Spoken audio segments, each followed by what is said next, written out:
So, I did get a car just as I was about to go back to the guest house. And they've driven me about 20%, which is the junction to go to Bulgan in China. I did just check the border information. It does appear to close at 6 on Mongolia's side. It's 11:25 now. It's basically like a 4-hour solid drive if I found someone that went to Bulgan, and then from Bulgan it's like another 30 minutes. Yeah, so it's super pushing it.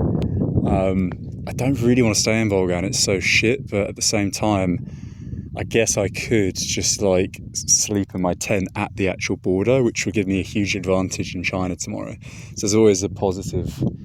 You know, if I'm the first person to cross, I can literally be in Hitchiking, which is the transit zone after the border, which is about an hour away. And then I can probably connect all the way to Birkin, which is an hour and a half from Kazakhstan in the day. Maybe even get further than that, because China's just easy. Like, everything's efficient and well planned, well organised.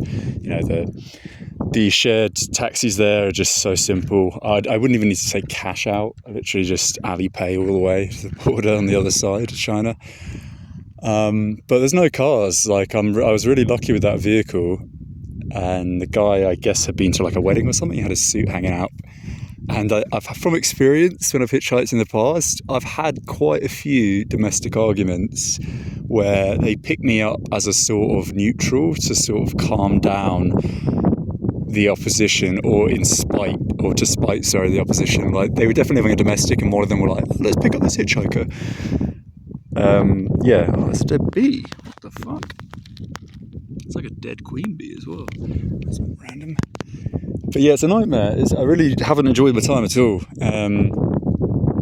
I think they might have been Kazakh as well that picked me up. I recognise the music, but yeah, hardly any cars went by. I was there about 2.5 hours at the gas station, and there's a gas problem. There's some problem with shortages in Russia, so the gas isn't coming to Mongolia. And Hovd, which is a pretty big town and a sort of transit point, is completely out of gas now. There is no gas at all. Every gas station is out of gas. So unless gas comes today, that's going to fuck stuff up.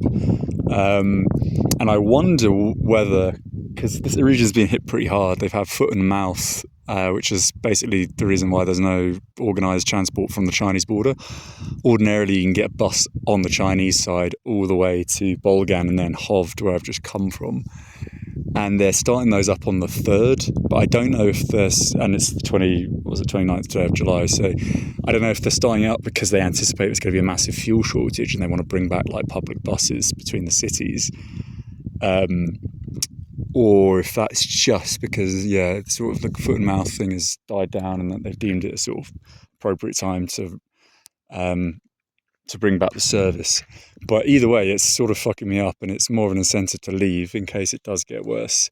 Everything's just terrible about this region, to be honest. Like, there's just no transport, and it's not because like there's a lack of people, there's a lack of money, there's a lack of like it's not that there's a lack of money or any of those things. It's just the culture. It's just so like just lazy. It's just farcical. Like, when you see Hovd itself as a town, it's just a fucking shithole. And again, it's not because there's no money. It's just like people have just done things and not finished them.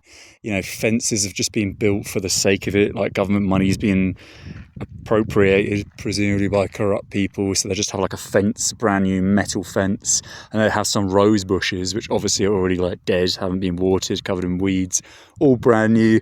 And then you'll just have block paving that would just like end in the dirt, and it's all just like crumbling apart.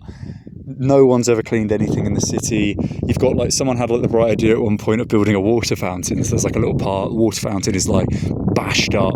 Someone's like ripped out all the wiring and this kind of stuff. And yeah, it's just been a bit of a nightmare. And then to add to all of that, the mosquitoes are horrendous. If there were no mosquitoes, I would have contentedly stayed there a week, even if it was a total shithole, just to have somewhere to sort of rest for a bit. But even here, like, I'm just getting bitten left, right and centre. Like, my arms just like covered in bites, my feet are covered in bites. So that's the gist. So I'll leave it there. That's the update, and let's hope I get picked up.